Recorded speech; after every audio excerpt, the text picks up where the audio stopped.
Welcome to New Business in Later Life, where we prove that it's never too late to pursue your entrepreneurial dreams. You will meet remarkable individuals who launch successful businesses over 50, sharing their stories, challenges, and enthusiasm.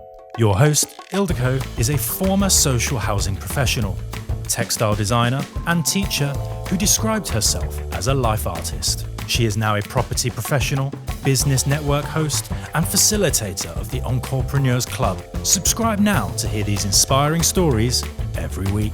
Hi, my guest this week is Georgina Gray from Plymouth. A tall, blonde lady with a huge smile. I can only imagine what life must have been like in China, India, and the Middle East. She spent 24 years there teaching in British international schools, including being the head of school by age 30 in Qatar. What an incredible achievement that is. Living in such diverse locations, her life perspectives have been enriched greatly by these different cultures that she experienced. Having graduated from the University of Plymouth, Georgina finds herself back in the city. This time round, it's to support her children because they are chasing their dreams in the swimming pool and the rugby field. Relocating to Plymouth also gave Georgina the chance to take the plunge and start her own business. Her inspiration comes from a Chinese philosopher, Lao Tzu, who said, "Knowing others is intelligence. Knowing oneself is true wisdom." Please welcome Georgina. Thank you very much for inviting me onto the show today. No problem. So without further ado, let's jump straight in.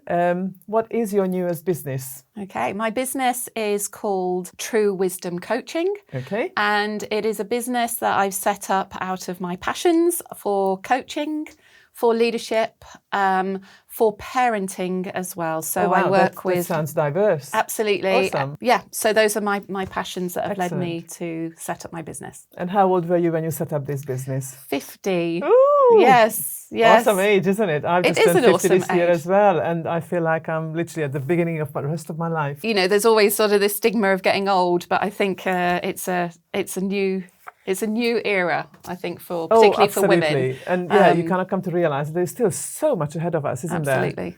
Fantastic. So please tell me a lot more about your business then. I've worked internationally for 24 years and we made a decision to come back to Plymouth, or not back, I'm not from Plymouth, but moved to Plymouth in the summer, in July. So what's your link to Plymouth? So my link to Plymouth, to cut quite a long story short, I was working in education in a school in China. Okay. And my boys were with me, my husband was with me. And because of the COVID restrictions in China at that point, and there not seeming to be an end to it, we made a massive decision as a family for our boys to leave us in China and come and board at Plymouth College here in Plymouth. So it was the education that chose the location. Absolutely. My youngest one is a swimmer. So he's involved in the swimming program at Plymouth College. And so that's sort of what brought them to Plymouth. And then when sort of our contracts were up for renewal, we decided to make a leap to come here to spend a year with them, to see them onto their next path to sort of where they might go, what they might want to do. And with that leap, I started thinking about my skill set, thinking about what I would like to do. I've been in education for 27 years. What were you teaching? So I've worked in international schools, some fabulous international schools, great opportunities for me to see diverse cultures, to work with amazing people from sort of expats who have moved out there, but also local people as well who were involved in the school, and wonderful for our own boys to experience different cultures, different backgrounds, which I think has really sort of rounded them quite well to... Yes, because they would have met a lot of children of their age from all sorts of different countries whose parents were working in China. Absolutely. Yes. I was in education and then I've worked in international schools, and my last post I was a head of a junior school. Okay. Yeah, so were you loved teaching it. English or maths or? Yeah, so within the international schools, most of them have taught British curriculum. Yes. So as a primary school teacher background, I teach everything apart from sort of the local language or PE or the music. primary age, right. Okay. Yeah. Primary school age, yeah. Yeah. Cool. So did you consider teaching in England? It's not sort of a lack of enjoyment for education or a lack of enjoyment for my headship role that has pushed me into my new business. It's not that at all, because I feel very passionately about learning and the process of learning. So I did consider it, but then I thought, 27 years doing the same thing, it's actually now or never. It's now or never to have a go at something moment, different. Isn't it? It is. Awesome. Especially you had like 27 years of corporate life. Yeah. And now taking a massive leap into another country, a completely different set of working model. And never mind that, but going from primary school age children, so little ones, to adults, that is very, very different. So how does that compare? Yeah, I mean, it's interesting because, we the school that I was at, we used to do a lot of work on leadership, for example, leadership with our own students who were 11 years old. But then also we had programs throughout the school, programs within the group that I worked for, where we had sort of leadership competency frameworks. And that really sort of spurred my interest in terms of working with leaders to be the best versions of themselves. And that then led me on to my coaching. I was fortunate enough to have one-on-one leadership coaching myself. And when you were stepping up in the roles, because as you said, you were leading a school by the end of it. Absolutely. By the end of that career. Absolutely. And doing that during COVID was quite a challenge. There was, probably I can't imagine actually. Yeah. And, the just sort of trying to navigate that was quite a challenge. So that one-on-one coaching really sort of supported me. And that's what then has sort of driven me to look at sort of setting myself up and retrain as an executive leadership coach. Now, the skills actually, because as I said, I'm sort of also very passionate about parenting, which is working with parents to support their children. Yes. And actually the skills of leadership and the skills of parenting are really intertwined. Oh, absolutely. I mean, I follow someone, I sort of listen to something every day from an executive leader coach. He's an American guy, and he regularly brings in parenting into his teachings. It's kind of, it is, as you say, completely intertwined. You lead your staff, you lead your children, you lead yourself, your family, your network. Yeah, absolutely. And, at the end of the day, as a leader, you want to try and get the best out of your team.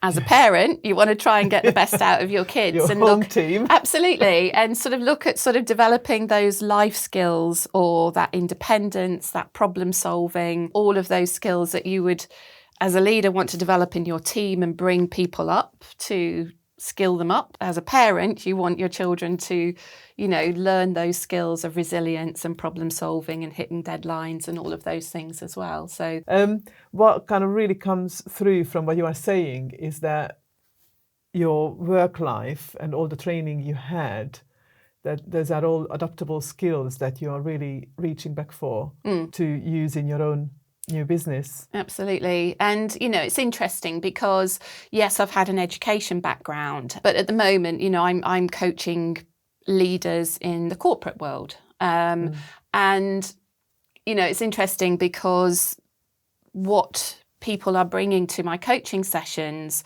from that background is really similar to what leaders are bringing to my coaching sessions from an education background. Yes. There's this, people still have a sense of, perhaps overwhelm in their job, that work-life balance, that sort of self-doubt, those limiting beliefs. The classic imposter syndrome. Absolutely. And, it doesn't matter sort of what background people are coming from. Once you step up into that leadership role, or even if you've been in that leadership role for quite a long time, you still sort of... Leadership is leadership, and people, as you say, or whether I'm starting a new business, that's limiting beliefs, that self-doubt. Can I do it? I was going to sort of link back to my previous comment, is that although you have had a lot of training through your corporate teaching life, do you find now that you are still lacking skills in order to deliver your new business? Yes.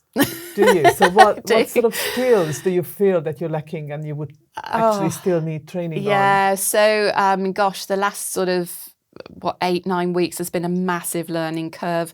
Just things like the technology, setting up a website. I've fortunately, my 17-year-old son has helped me with that, so that's great, and my husband as well. But even things like, putting an event onto Eventbrite, or, putting it onto a platform where I can sell tickets to a workshop. It's more probably those skills. It's the skills of marketing. I didn't know, for example, and I guess this is my naivety of not having lived in England before, I didn't know that you could buy data. And then so you could send out email campaigns. But you lived in China and you didn't know you can buy data. Okay. Yeah. Funny, I was just going to say that I don't feel as much of a dinosaur anymore, because last night I was talking to my dad.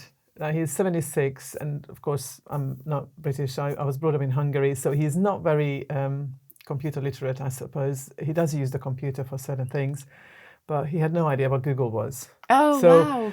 I had to try again and again and again to try. I said, when you turn the computer on and you search for something, that program that gives you the results, that's Google. Yes. Wow. Okay. And then, yes, I was explaining a problem to him, and he said, well, there's a little magazine here called Super Info with all the adverts. And I'm like, Dad, we live in the 21st century, not in the 19th. Absolutely. But, it's really hard. I've reflected on that quite a bit with my own parents, and, how their life, or how life has changed over their 80 years, or the lifetime of your parents. 50 or like just 30 years of that adult life. I'm reading a great book called The Anxious Generation at the moment, and it's talking about sort of the mental health, but also the impact of things like the smartphone, and how the dynamics of children's childhood has changed a lot now, and perhaps not going, there's a risk element there, and parents are a lot more protective of their children, but allowing them to go on social media where they can meet complete strangers. Probably just as protective as our parents were. It's just our risk was to go down onto the playground and fall off a climbing frame, or fell over on our bike, or maybe just go half a mile further from home. Yes. While today's children are just literally living their life like this. Yeah. And also, I have actually got a teaching degree as well. Oh, okay. I didn't do a lot of teaching because I always wanted to teach adults. So funny enough, now maybe I'll in the future go into some kind of mentoring, and that will be my vocation, I suppose. But I didn't really get on with the children. Yeah. I don't have any, so for me it's a foreign language. Yes. But when I was doing my teaching degree, one of our tasks was to find out from our mentor, who was the teacher under whom we taught, about social skills of the children. And she literally laughed at me when I asked this question, and she said, that went out the window 12 years ago when Facebook came in. I was like, okay. She said, I've been teaching 16 years and kids used to communicate. And since Facebook came in and smartphones have really taken off, 12 years ago, this was about 2018, she said, all social interaction just went out the window. And that was so shocking. Problems parents face nowadays, it's just a completely different set of problems. Absolutely. Yep, absolutely. And it's just unknown, isn't it? Because it's changing so fast. Absolutely. Yep.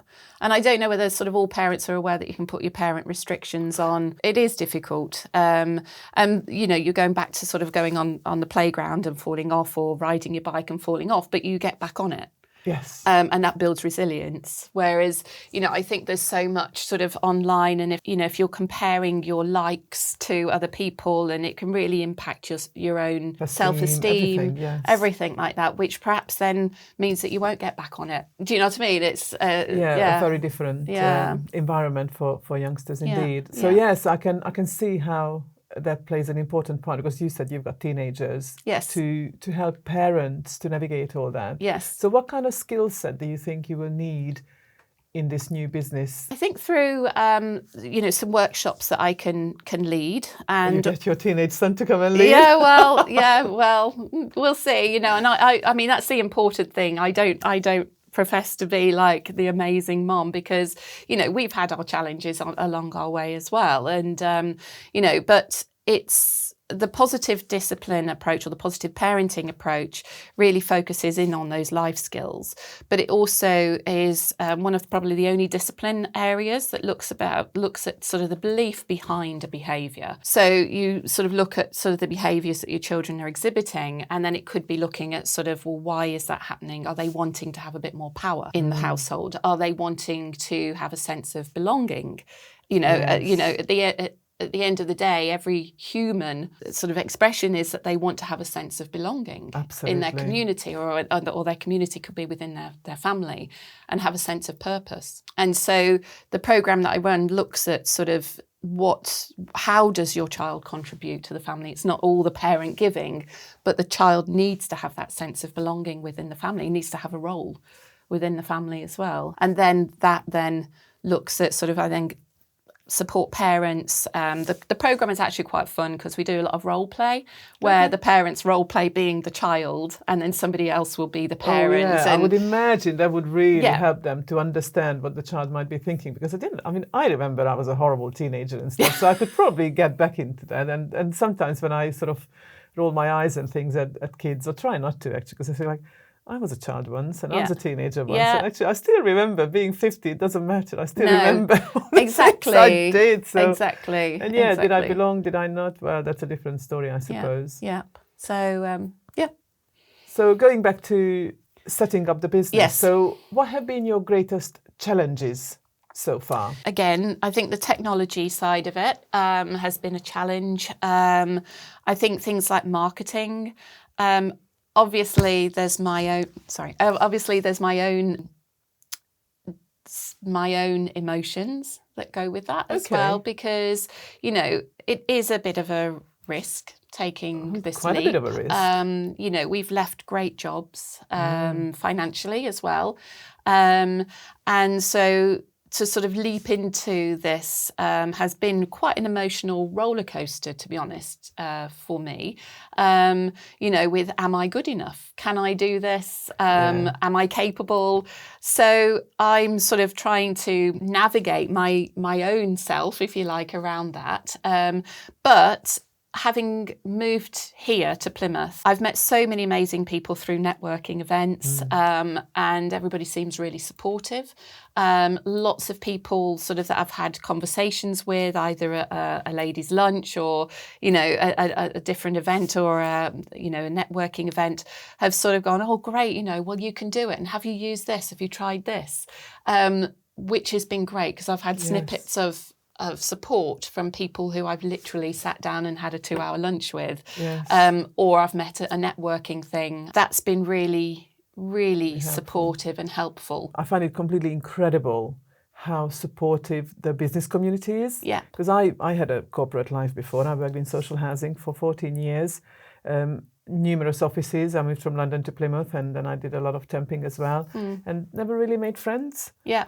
And never really had any support either. Yes. I was easily kind of outcast if I wasn't drinking enough at an outing with others, and it was just really bizarre. And then since I've been in the business community, the support has been tremendous, and I'm building some real friendships, and it is amazing. And then, that led me to set up my own networking event. Yes. Indeed. The Property and Business Network, which is absolutely fantastic. Yeah. It's very social, people are helpful, and we all help each other. We are all colleagues, even when we are all in property and we all want to do the same strategy. We are all colleagues, because deals will not always fit the same person. So you mentioned a number of challenges. Yes. How do you think it's going to be best for you to overcome these? Will you get external help, or will you battle through them yourself? So even your emotional battles, your marketing issues, or the computer challenges? Yeah, I think sort of I'm making great headway in terms of sitting down and sort of doing some research. I've reached out to a few people who I can ask support from, who I've met already. There are some things that I'll sort of battle through myself. I'm quite a hard worker, and I like to sort of know the process as well. So do you think it's good value of your time to learn all of these new things? Not necessarily everything, but I'm also, as a starting new business, I don't have a huge amount of funds to buy people in, and I found that sort of it's great meeting a lot of people, and it's lovely going to some network events because nobody's trying to sell you things. I've probably subscribed to too many things that offer this and offer that and offer this, and then I go on to a call because I think, oh, this will be great, this will teach me all about data protection for my one-on-one clients. And then I go on to a call, and at the end it's like, right, sign up now, you need our services. Yes, it's always like that. Absolutely. It's never enough. No, and so, I think probably just sort of stepping back a little bit and unsubscribing, because when I see all of these things, are you making, 7K a month or whatever on your coaching clients?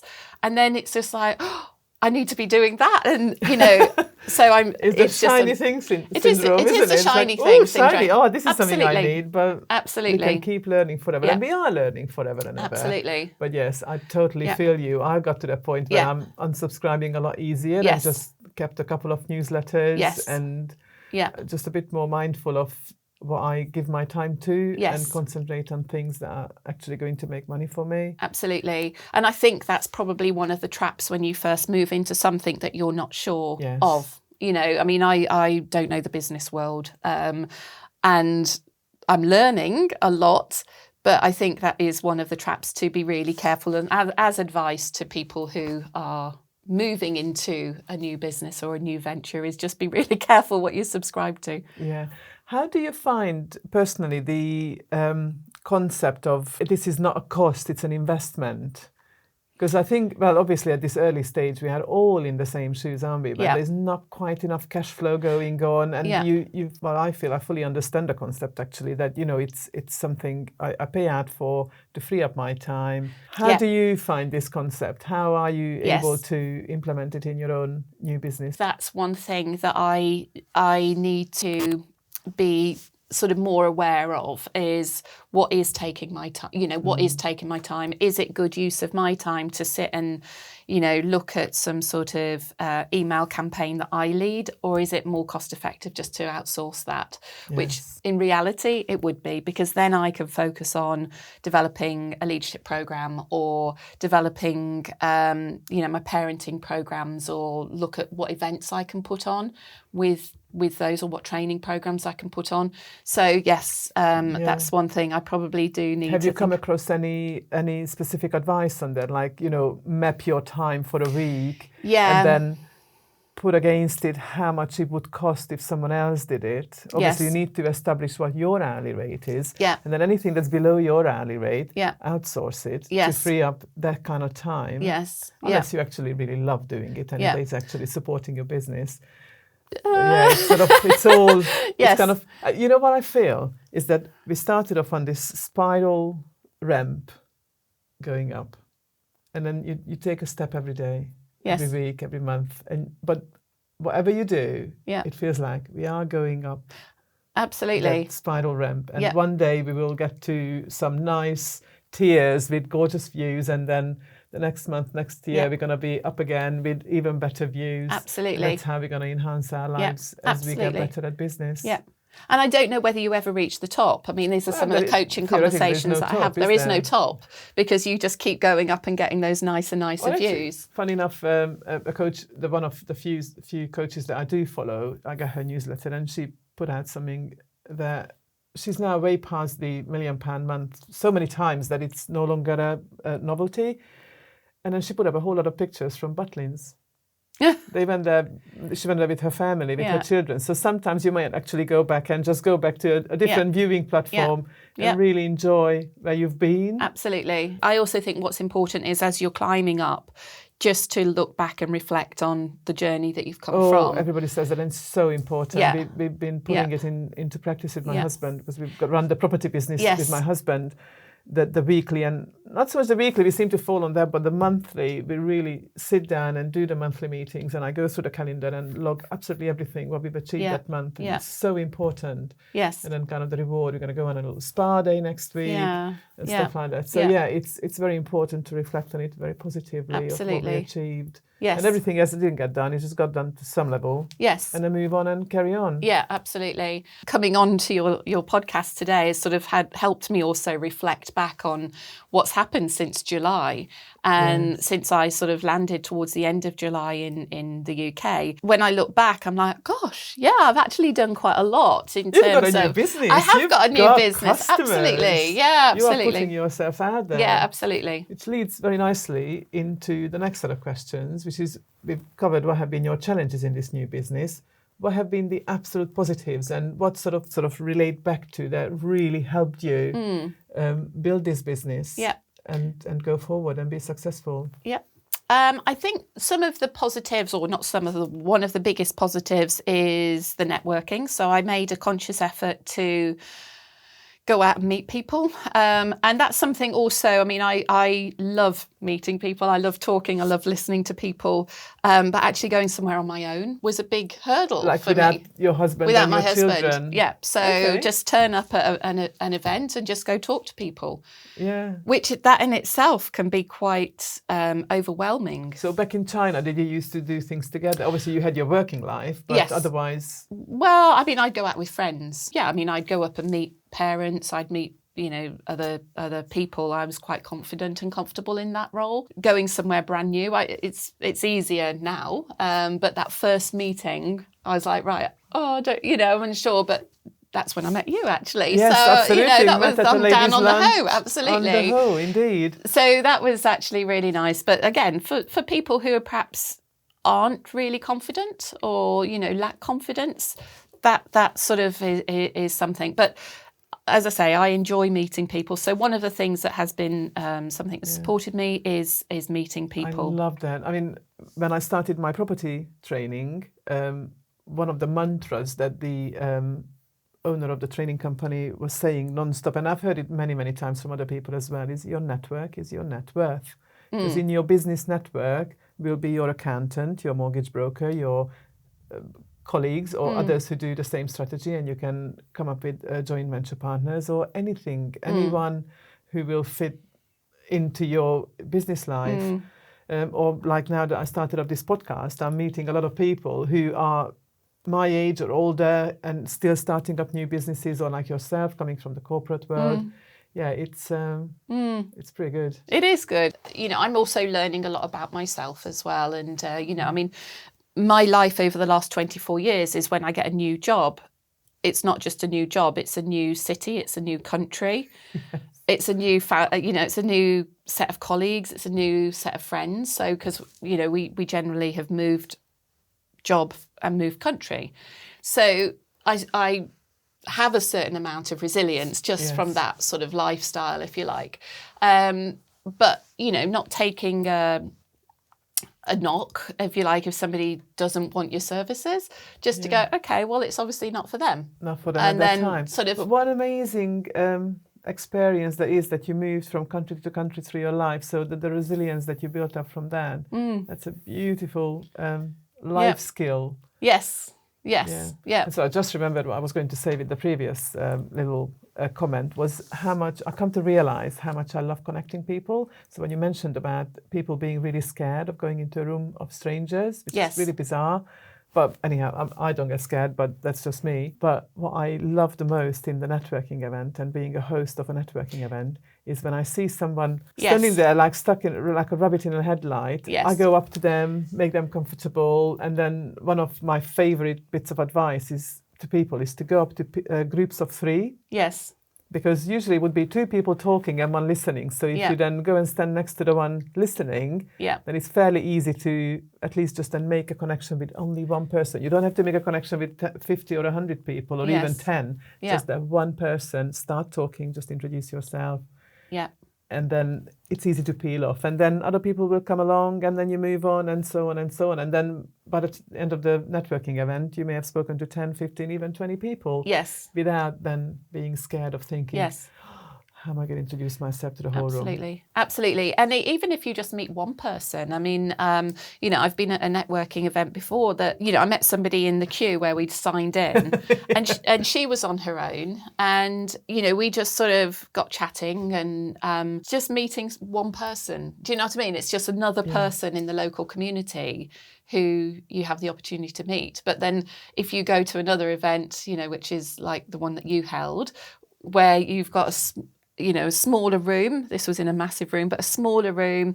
It's a lot easier just to get around and meet people. And it's very interesting meeting different people from different backgrounds as well. So I'm just going to ask you a few very specific questions. I've got a whole lot of questions here. Some relate, some don't, but they can dig out some good answers maybe.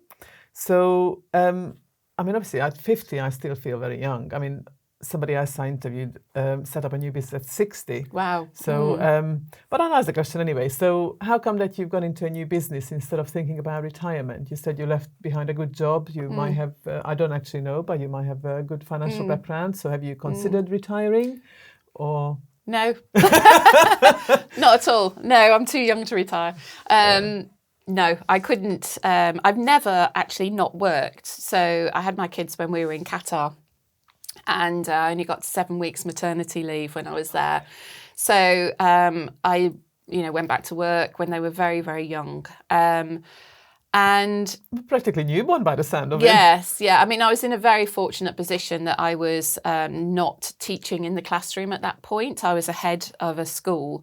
So I was able to have a little bit more flexibility in terms of doing a feed before I went to work and then in Qatar, the school hours actually are from 7 till 1 or 7 till about 1:30, which is a lot shorter than school hours here. I went to school back in Hungary, sort of, 8 till 2 kind of thing. Yeah. So I still had loads of time with the boys. I worry, actually, one of the things that I was worrying about with sort of finishing that really sort of quite high-paced job and coming here and setting up on my own was like, okay, well, if I haven't got that sort of drive and that busyness every day, I used to be in work at 7 and finish at 5 and then work in the evenings, at the weekends. I'd be like, right, okay, well, is that going to impact my health because I'm not as busy? And well, you have a bit more time for yourself. I do have more time for myself, but I don't see retirement for a good 12, 15, 18 years. Absolutely. So do you have a self-care routine? I walk the dog most mornings. I do about 3 kilometres. I do 3 different parks.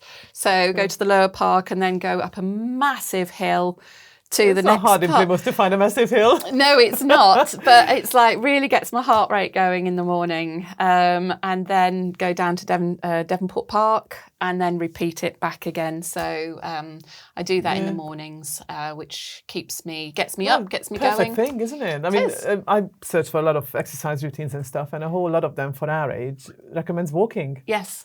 Yeah. So gets, as you say, gets your heart rate up. It does. It gets does. you having fresh air. Since the summer, I've been doing my meditation either outside when it's dry. Now that it's a lot better, I just open the patio door wide and still let the fresh air in. Yes. And it's been revolutionary kind of thing. It's really bizarre, like why I never thought of it. But someone suggested it to do a bit more grounding. Yes. And all it is just adding fresh air to my existing meditation routine. Absolutely. What a difference. Yes. It's been wonderful. Yes. It's interesting. My husband's an Australian, which also brings a sort of another dynamic, if you like. He's in British Australian, dual citizenship. He loves barbecuing. And so his dad was over from Australia visiting, and sort of last Friday we were like, right, okay, my husband was like, it's not raining. The sun is shining. We're going to have a barbecue and we're going to sit outside. I have a feeling like your husband and my husband and the last networking event discussed having a barbecue. Oh, did they? Yeah, I think they did. Yeah, there we go. So, and as you say, it's just sort of that ability to sit outside and sit around the table and enjoy the fresh air. It's really nice. I mean, he's been known to barbecue with the head torch on in the evening because now it's getting so dark so early. So when it comes to like 6:30 cooking dinner, and it's like, oh, it's not raining, let's still barbecue. Yeah. Not losing the summer vibes. Absolutely. Yeah, absolutely. So merging the self-care and business, when do you feel most alive and energized in your business life? I would probably say in the mornings, I really enjoy sort of coming back. I feel ready to go when I've had my walk. I also feel really energized after, to be honest, a one-on-one coaching session, particularly, when we reflect back and my client sort of reflects back on how our session has helped them in that session. And that really gives me a great buzz that I've sort of supported somebody on a little mini journey. Sort of usually offer 90-minute coaching sessions for leaders. And my program is sort of initially a 6 session program. Okay. And so I feel quite energized when... Or something that's come up in a session that you really didn't expect. Obviously, please don't name anyone. Yeah, I think probably something that I wasn't expecting in a parent workshop. And this is one that I ran in China, actually. And sort of positive discipline is a great program, but I'm also... sort of do believe that you at times can say no to children.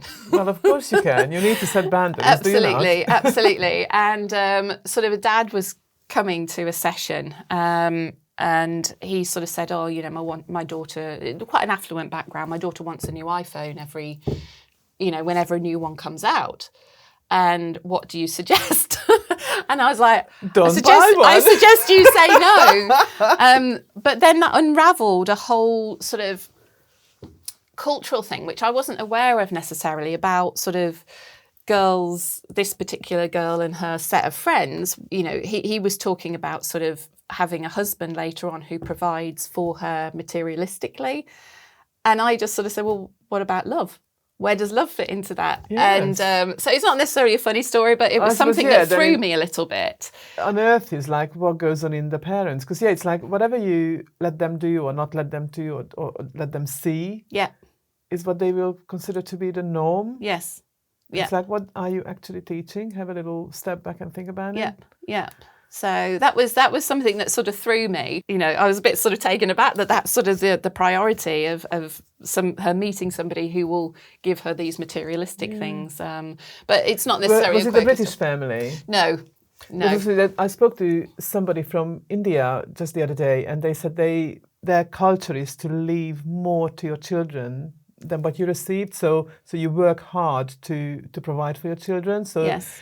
No, I think what they said was that you leave enough for your children so they don't have to work for the rest of their lives. And I thought, that is a very tall order, really. Yeah. But a little saying came to mind while you were telling their stories. Just because you can doesn't mean you should. Now, interestingly, I learned this little saying while learning about how to successfully flip properties. Okay. Because my husband is a builder and we work as a builders team, and between us we can do more or less everything. So last year we embarked on flipping a property, and it was in a real rundown state, and we did all the work, and then about halfway through I started reading this book about how to successfully flip a property, and on about the 3rd page it said, just because you can doesn't mean you should. Okay. It's like, we're a little bit too late on that one, we are doing it already. But how interesting that same little phrase applies to a rich, I don't mean it in a bad way, but as you said, affluent family where they could afford anything and they thought they can buy whatever the child wanted. And it's like, just because you can really doesn't mean you should. No, exactly. Because they need to learn values first. Yeah. Not just the value of money, but value of all sorts, the emotions, the love, everything. Absolutely. Care. Yeah, absolutely. I mean, in the end, he was like, but that's the culture, that's the society. And I was like, well, at least do it at least for her birthday. It wasn't even part of a gift as a birthday or anything. It was just, here you go, have a new phone. Don't we live in that society now? It's like every day is a Christmas day because you've got Amazon Prime and whatever you need, you can just order it with a touch of a button. Yes. And every day is Christmas. And I don't really like it. Is there a common misconception about your field or industry, the coaching? I think sort of perhaps with the older generation, I don't think they perhaps understand what it is, why people would need help in their sort of leadership and managing a team. Looking after your team has changed, society's changed. Yes. And, people don't necessarily just go in to do their job 9 to 5 to get their money. They go in because they're quite passionate about what they're doing, or they want to have a sense of belonging within that organisation. They want to aspire, have career aspirations, and it's actually that person's job, who is the boss, if you like, to support those people, to upskill them. You know, society has changed, expectations have changed, but laws have changed. Yes. What you have to provide at the workplace now is very different absolutely. to 20 or 40 or 100 years ago. Yep. So I think that's a misconception, but that's with sort of a very sort of older generation. You know, I think people who have experienced one-on-one coaching can understand the value of it. Yeah. I was listening to a podcast the other day, and this lady was saying that I don't even date anyone who hasn't got a shrink. It's like, okay. Yeah. So what's the demographics of your clientele? Males, females, different ages of. Okay, so there are some older people who are getting out of that old school thinking and understand the benefit of one-to-one coaching. Yeah, there are a few who are sort of in that older generation.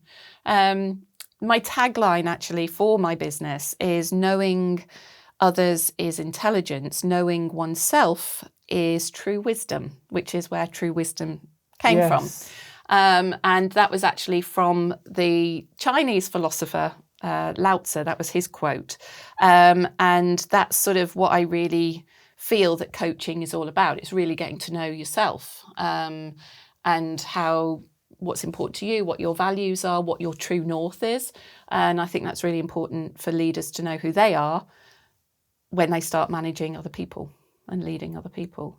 So yeah, the demographics is going back to that. Sorry, the demographics is a range of ages, males that's and quite females. Interesting. Yeah. Are there any long-held beliefs about yourself that you had to brutally shatter to succeed in your new venture? It's been quite a sort of, if you like, an emotional roller coaster from being, in education and particularly in my headship in the last role. I was Mrs. Gray. I was Mrs. Gray, head teacher, Mrs. Gray, teacher, and actually sort of moving here and not having that identity. It's been a big change for me. And, it's interesting. I was also talking to somebody the other day about sort of just do it. I wrote something on LinkedIn the other day about the idea of sort of stepping up and having a go. And one of my clients gave me a speech from Roosevelt, or we talked about it in one of my sessions, which is, I think it was The Man in the Arena. And, it's better to step up and have a go at it than actually be the bystander. Absolutely, because otherwise life just goes past you. It does. And so, and then so you got the Nike quote of just do it. Yes. And then, Brené Brown as well, stepping in and stepping up. And, she's somebody who I really sort of enjoy listening to, her podcasts and quotes. And, she's quite an inspiration as well in terms of that vulnerability in leadership as well. So I think that's probably a bit of a sort of, where I've had to sort of really look at myself and go, well, in business, nobody's going to come to me necessarily unless I get myself out there. And I've just got to do it. And you have to call out and invite people in. Yeah. Because I don't know how many business coaches there are in Plymouth, Devon, Cornwall, Southwest, nationwide. Yeah. How do you stand out? How do you attract those people? Yeah. Yeah. Which is probably one of the greatest challenges for us all who go solo. Yes. So you've got to get out there and just do it. Just do it. Just get those clients in. There you go. This could be an interesting question because I don't think you mentioned any failures at all. Sounds like you've had a very settled, successful career. However, have you been able to weaponize a career failure from the past to fuel your current business success? I wouldn't necessarily say it's been a sort of failures, but we've come against challenges in our time in our careers overseas. Working for some schools that are privately owned brings more challenges than working for a school which is within a group. It's a group of schools, or it can be more challenging. And so we have faced some challenges. And, I look back on some experiences of when I was young. I was a young head, actually. I was a head by the age of 30. Oh, wow. In a school in Qatar, and sort of grew as I was the head there, we grew the school up from sort of 2 form entries, so 2 classes per year group, to 6 classes per year group across the whole of primary. So it was a massive growth when I was there. And yeah, there were things along the way that, looking back now, 20 years on, with a lot more experience under my belt, that I probably would have dealt with things differently. As a young female head, yes, there was, I was challenged. In a Middle Eastern country. Challenged quite a lot, just by also expat staff who were a bit older, people who were coming out towards the end of their career, from reflecting on those experiences. Yes. And sort of looking back on those, some things that have happened along the way developed me into who I am in terms of, how I would deal with certain situations, how I would, support other people in dealing with similar situations without sort of naming too many things. But dealing with adversity has sort of meant that I am stronger and, a bit wiser. Amazing.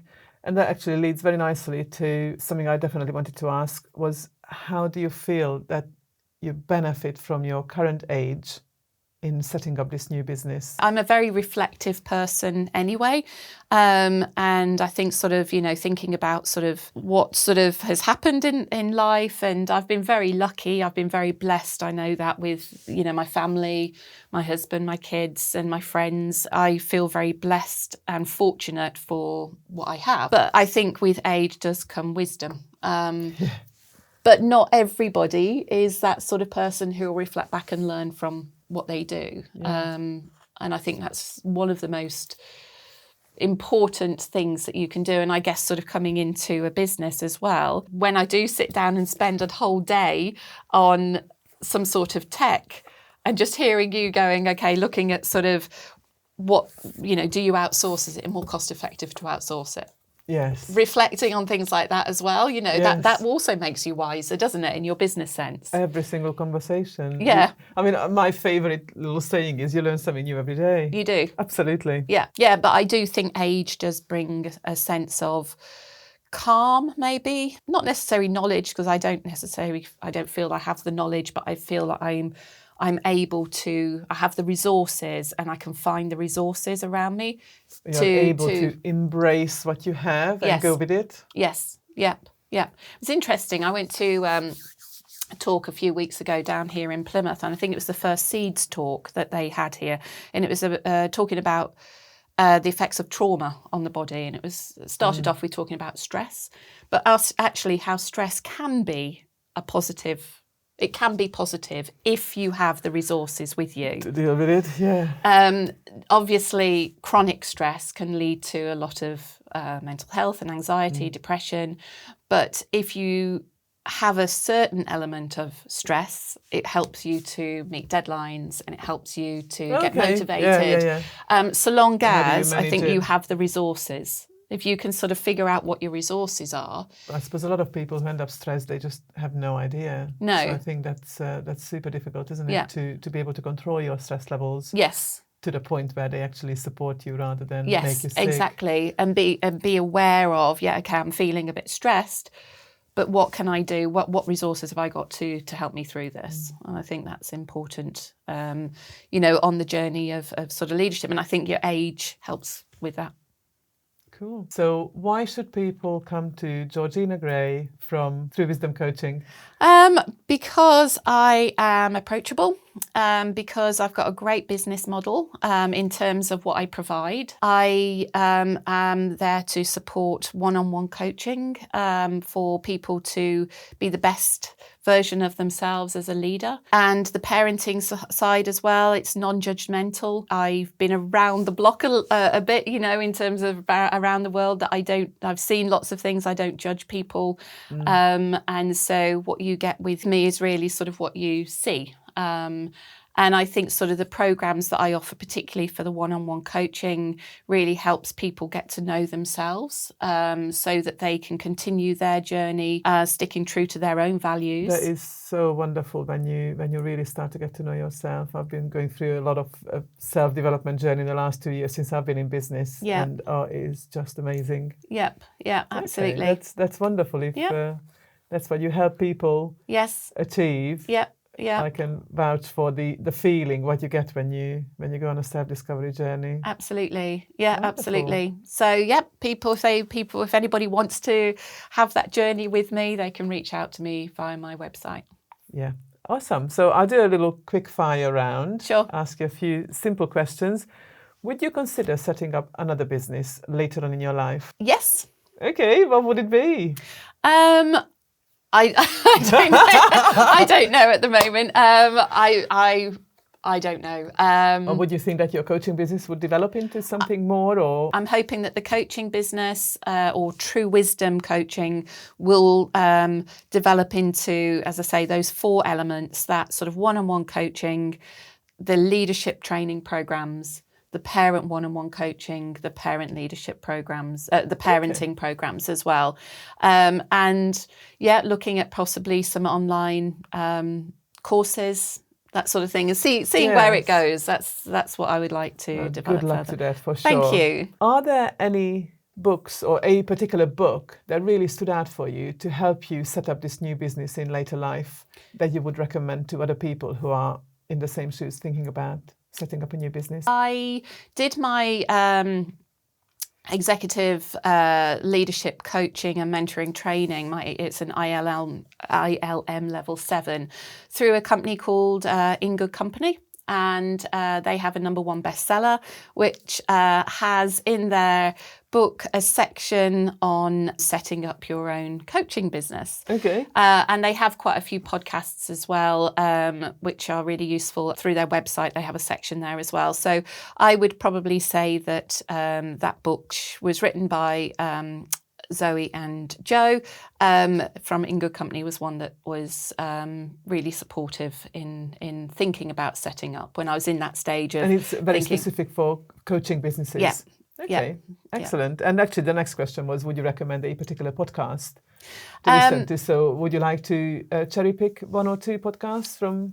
Yeah, I like, as I say, the In Good Company one. I watch that or listen to that.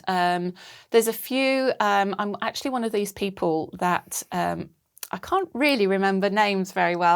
I'm the sort of person who will sit down and watch a movie and not realise what the title was, what the title is, or who was in it, and I'll go, "Oh, have we seen that one?" So yeah, there's a couple that are I think based around business that I enjoy listening to. Oh yeah, your favourites. Yeah, they're well matching, aren't they? Yeah. Cool. Yeah. And finally, the last question: was there anyone you could think of that I could interview for a new business in later life? Somebody in your circles who started up a new business later in life, or a famous person, or anyone who you would like to hear from? Somebody who I've spoken to quite a bit, actually, and she was somebody who I met when I worked in Shanghai. She worked for the same school, and she's recently set up her own business, developing programs for neurodiverse or parents and schools supporting children who are with a neurodiverse background. And she works quite a lot internationally. And wow, would you be able to share her name? I could probably talk to you afterwards. And, fair enough, because I haven't reached out to her. I would very much like the idea of going international. Yep. Yes. Thank you very much. Thank you very much. Thank you, Georgina, for coming into the hot seat on New Business in Later Life. You're welcome. Thank you so much for the invite. I've enjoyed speaking. I really appreciate your time and your insights and your stories. Thank you very much. I've really enjoyed talking to you today. Thank you. A big thank you to Georgina for her insights today. I wondered if you've been inspired by Georgina's path to becoming a coach. Here at New Business in Later Life, we celebrate those who leverage their life experiences into new careers. If you've been thinking about starting a business, remember that your wisdom is invaluable. Trust in yourself and trust in your abilities. For those interested in Georgina's coaching services, you'll find her contact details in the show notes. Thank you.